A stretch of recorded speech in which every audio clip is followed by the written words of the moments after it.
Hi hello दोस्तों, स्वागत है आप सबको मेरे यूट्यूब चैनल में। कैसे हो दोस्तों आप सब लोग। आशा करती हूँ कि आप सब लोग खुश होंगे, स्वस्थ होंगे, अच्छे होंगे और बहुत बड़े ही मज़े में होंगे। दोस्तों मैं आज आपको एक ऐसी जगह के बारे में बताने जा रही हूँ जो कि किसी की कुछ हेल्प हो सकता है, उससे कुछ मदद हो सकती है। तो ज़्यादा वक्त ना लेते हुए मैं अभी उस जगह के बारे में आपको बताने जा रही हूँ दोस्तों, दिखाने जा रही हूँ। दोस्तों ये जो जगह है एक अस्पताल है दोस्तों, जो कि देहाती यानी देसी अस्पताल सा है। सो दोस्तों ये आपको वीडियो में जो दिख रहा है दोस्तों वो पैरालिस अटैक यानी कि पक्षाघात, अर्धांग वायु, पार्श्ववायु, लकवा जो बोलते हैं, तो उस बीमारी की इलाज की ये जो है हॉस्पिटल है, जो कि कर्नाटका स्टेट के उत्तर कन्नड़ा डिस्ट्रिक्ट में अंकोला नाम के एक तालुक है। वहाँ पे बेलंबर नाम का एक गांव है जो कि समुंदर के तट पर, समुंदर के किनारे पे है। तो उस गांव में ये जो है और अस्पताल वो आता है। तो दोस्तों यहाँ है कि वो लोग आपको जो मेडिसिन्स होते हैं उनके वो पार्सल भी देते हैं, नहीं तो उनके यहाँ एडमिट करवाने की भी फैसिलिटीज़ है दोस्तों। तो उनका जो दवाई होता है वो 7 यानी कि वो 1 महीने के हिसाब से आपको एक पैकेज देते हैं।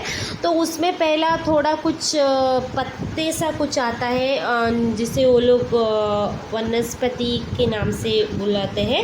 तो आपको क्या करना होता है दोस्तों कि जो वो लोग पोटली बना के दिए होते हैं दवाई के, तो उसे आपको क्या करना होता है दोस्तों कि उसका ये तो पूरा इलाज देसी है दोस्तों, कोई भी इंग्लिश मेडिसिन नहीं है। ये पूरा जो जंगल में मिलता है उसी चीज़ से बनाया जाता है, पूरे देसी यानी कि जंगली जो हमें मिलता है जिसे जड़ी बूटी कहते हैं, तो उसे ही बनाया जाता है।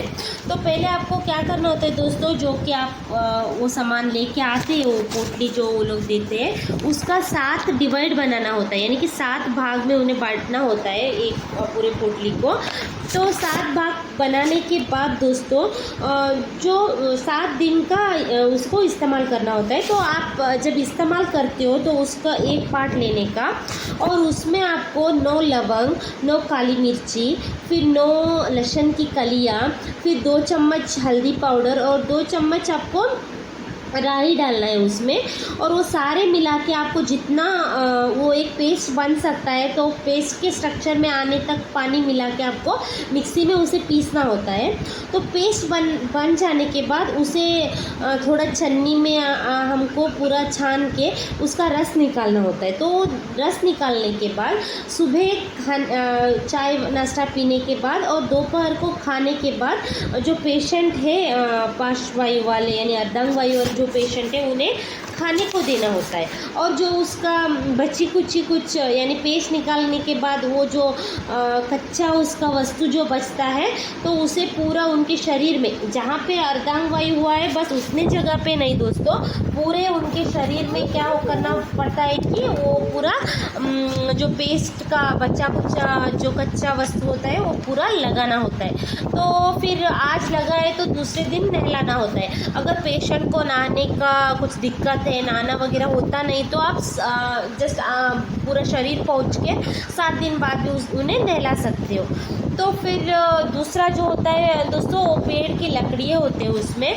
सो वो 2 लकड़ियाँ होता है, उससे आपको क्या करना होता है कि एक आधा नींबू लेके वो नींबू के साथ उस लकड़ी को घिस के वो जीभ को लगाना होता है। ये जो है 7 दिन के वो पोटली का जो पत्ते होते हैं 7 दिन के ट्रीटमेंट के बाद, 7 दिन के आपका जो कोर्स होता है उसके बाद, तो उसे नींबू में पूरा घिस के वो लगाना होता है। इससे क्या होता है कि ये जीभ थोड़ा सा ऐसा होता है कि थोड़े लोगों को ऐसे दवाई वगैरह खा के झाड़ा हुआ होता है, तो खाना अच्छे से उन्हें टेस्ट नहीं लगता, तो ऐसा जीभ को वो पतला करता है, खाने में थोड़ा आसानी होता है उनको। फिर ऐसे जो पार्श्ववायु हुए लोग होते हैं, उन्हें बोलती ठीक से नहीं आता, तो ये जीभ में लगाने से तो उनकी जीभ क्लियर हो जाते हैं और अच्छे से वो बोली भी बोलने लगते हैं। तो ये ठहरा ये थोड़े दिन का, इन 7 दिन का करीब कुछ ये 2 लकड़ियों को इस्तेमाल करना होता है। उसके बाद वो लोग एक ऑयल का बॉटल दिए हुए थे दोस्तों, तो वो जो ऑयल का बॉटल है उसे क्या करना होता है कि सुबह और शाम को मसाज करना होता है और नहलाना होता है। तो उनका दावा है कि जो 7 दिन का पहले वाला वो जो पत्ते का जो ट्रीटमेंट है, तो वो 7 दिन आप जो चालू करोगे तो 2-3 दिनों में ही आपको उसका रिज़ल्ट मिलना शुरू हो जाता है। तो फिर दोस्तों इतना तो आप घर जाके करने का हो गया। तो फिर ऐसा होता है दोस्तों कि थोड़े कुछ पेशेंट्स ऐसे होते हैं कि वो बीमारी थोड़ा ज़्यादा हुआ होता है उन लोगों को, तो चलना फिरने को होता नहीं, घर में आप उन्हें रख नहीं सकते, तो आप एडमिट करने का उन्हें सोच रहे हो, कहीं पे एडमिट कर सकते हो, तो इधर एडमिट करने की भी फैसिलिटीज़ है दोस्तों। उतना जितना आप कह सकते हो उतना बड़ा तो हॉस्पिटल नहीं है, लेकिन जो भी है उनका तो एक गाँव के हिसाब से जितना होना चाहिए उतना है दोस्तों उन लोगों का हॉस्पिटल वगैरह। तो वो लोग उधर क्या होता है कि उनके हिसाब से वो लोग जो ट्रीटमेंट उनको देना होता है, तो ठीक टाइम पे ठीक से वो सब आप जो ट्रीटमेंट होता है वो करके देते हैं। वो खुद ट्रीटमेंट करते हैं, औषधोपचार करते हैं दोस्तों। तो कोई एक अटेंडर तो होना मांगता है, लेकिन ज़्यादा कुछ भी ज़्यादा मतलब ऐसे डरने का ऐसा नहीं होता अगर आप एडमिट करोगे तो। फिर दोस्तों ऐसा होता है कि उधर कुछ मशीन से उनकी मशीन से यानी वो हाथ से चलाते हैं दोस्तों, करंट वाला मशीन भी नहीं है उनका, तो उनमें हाथ और पैर रखते हैं वो लोग। तो वो जब वो हाथ से उसे चलाते हैं मशीन को, तो जो पेशेंट होते हैं जो हाथ रखे होते हैं उसके ऊपर या पैर रखे होते हैं, वो मूवमेंट होने लगता है। आपको पता होगा दोस्तों जब ये बीमारी होती है तो हाथ पैर काम नहीं करते, तो ऐसे टाइम में डॉक्टर्स भी सलाह देते हैं कि हाथ पैर मूवमेंट कीजिए।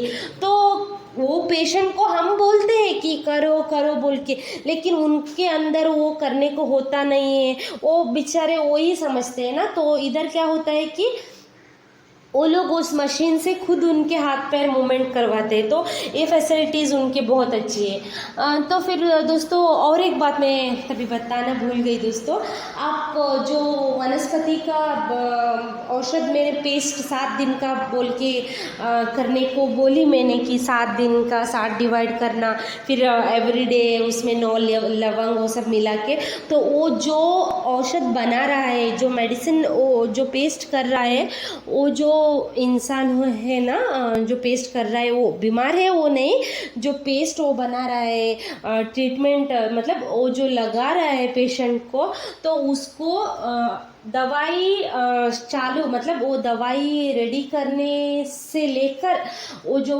इंसान है उन्हें लगाते तक उन्हें बोलना नहीं है दोस्तों। तो चुपचाप बोलती बंद करके लगाना है। अगर औरतें लगा रही है तो उनके हाथ में चूड़ी वगैरह है तो वो कंगन और चूड़ी का आवाज़ भी नहीं आने का वो औषध बनाते वक्त, वो मेडिसिन बनाते वक्त। और फिर लेडीज़ ऐसे पीरियड्स वगैरह होता है तो तब भी वो औषध को हम छूना नहीं है, तो इतना थोड़ा रिस्ट्रिक्शन भी है उनका, तो वो थोड़ा सा ख्याल रखना पड़ता है। तो बाकी का दोस्तों उनका मशीन वगैरह उधर कैसा है क्या है, वो कैसे हाथ पैर का मूवमेंट करवाते हैं, वो सब मैंने वीडियो में आपको दिखाई हो, आप देख सकते हो। लेकिन थोड़ा क्या हुआ था दोस्तों, हम जब तक उधर पहुँचे तो थोड़ा अंधेरा हो गया था। वैसे मैं मेरी मासी के यहाँ रहने गई थी, तो उधर से जस्ट मैं गई थी उधर, तो वो लोग हमें भी बुला के अच्छे से दिखाए वगैरह उनका मशीन वर्क वगैरह, तो मैं वीडियो कैप्चर करके आपको सेंड की हूँ दोस्तों, आप देख सकते हो, देखिएगा। तो फिर दोस्तों उसके बाद वो जब आपको अब अगर आप मेडिसिन घर लेके आओगे तो वो आपको उनके वो जो औषध की पोटली है तो उस पोटली के साथ वो एक पर्ची भी देंगे, यानी उस हैंडबिल सा, तो उसमें सारा कुछ कैसा इस्तेमाल करने का वो सब लिखा हुआ होगा। कन्नड़ा में भी लिखा हुआ है और इंग्लिश में भी लिखा हुआ है दोस्तों, तो ऐसा कोई दिक्कत नहीं होगा। फिर आप फ़ोन नंबर भी उनके लेके आ सकते हो, फ़ोन में भी आप पूछ सकते हो उनको क्या कैसा बोल के। तो देखिएगा दोस्तों, अगर किसी को इस चीज़ का यानी इस अस्पताल का बारे में वगैरह कुछ इन्फॉर्मेशन चाहिए, या कोई पेशेंट ऐसा है कि उन्हें घर में रखे या इंग्लिश मेडिसिन दे रहे हो, कम नहीं हो रहे, तो एक बार ये देसी इलाज करवा लीजिएगा दोस्तों। वो लोग दावा करते हैं कि कम होगा ही होगा, तो हमसे किसी का तो भला हो जाए, तो इसीलिए वीडियो में डाल रही हूँ। तो अगर किसी को ज़रूरत है तो प्लीज़ शेयर कीजिएगा दोस्तों। तो बस दोस्तों, आज की वीडियो में बस इतना ही। फिर मिलेंगे और एक वीडियो के साथ। तब तक के लिए इतना टाइम दिया आपने मेरे वीडियो को, तो इसके लिए तहे दिल से मैं आपकी शुक्रिया अदा करना चाहूँगी। तो बस अगले वीडियो में मिलेंगे, तब तक के लिए take care, thank you and bye bye.